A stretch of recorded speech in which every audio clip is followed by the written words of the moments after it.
Assalamualaikum warahmatullahi wabarakatuh. Perkenalkan, saya Muhammad Fareja Maulana dari kelas 12 MM2. Di sini saya akan membawakan cerita rakyat yang berjudul Putri Karang Melenu dan Naga Erau. Oke, kita langsung saja ke ceritanya. Pada zaman dahulu kala, di kampung Melati, Hulu Dusun, berjamlah sepasang suami istri, yakni petinggi Hulu Dusun dan istrinya yang bernama Babu Jaruma.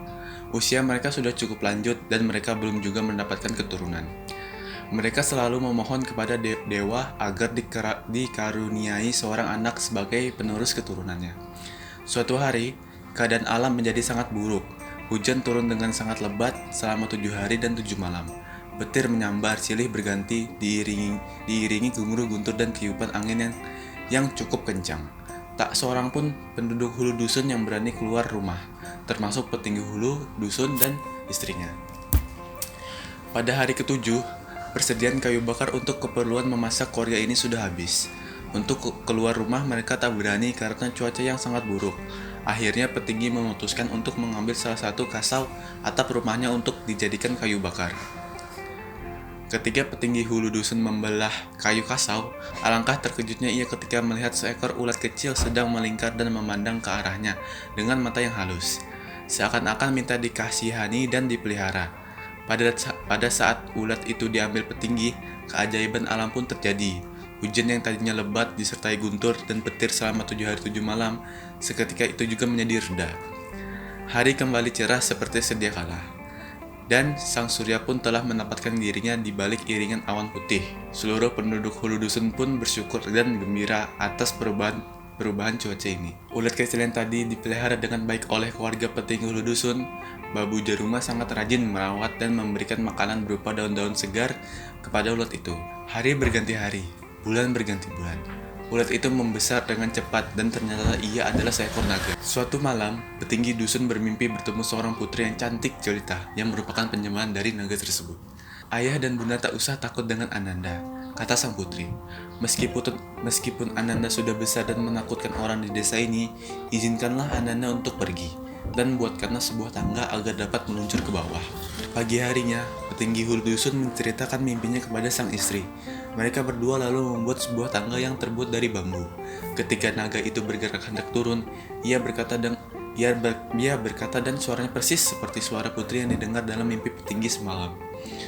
Bila mana Ananda telah turun ke tanah, maka hendaknya ayah dan bunda mengikuti kemana saja Ananda merayap. Di samping itu, Ananda meminta agar ayahanda membakar wijen hitam serta taburi tubuh Ananda dengan beras kuning.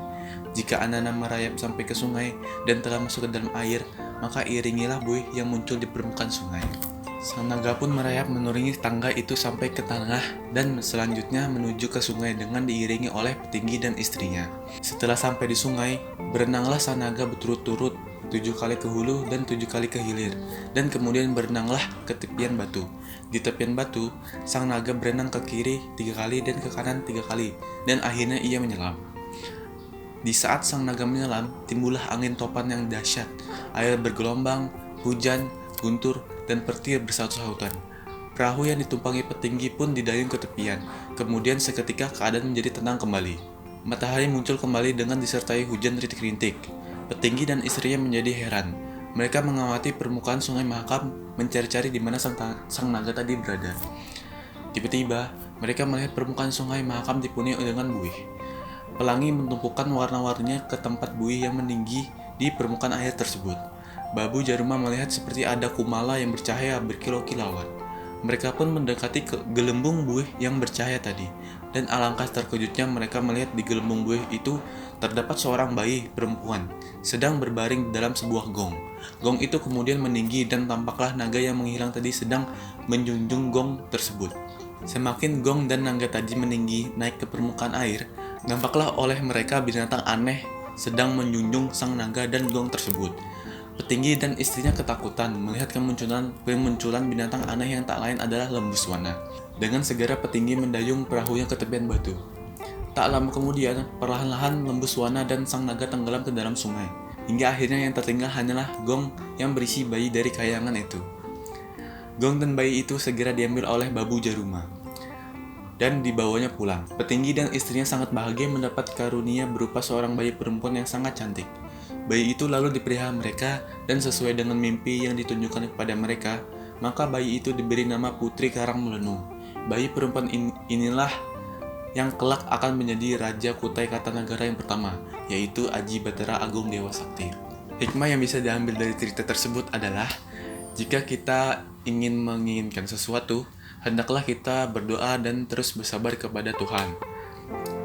Doa kita pasti akan dikabulkan jika kita mau bersabar dan berdoa terus kepadanya. Sekian, jangan lupa like, komen, dan subscribe.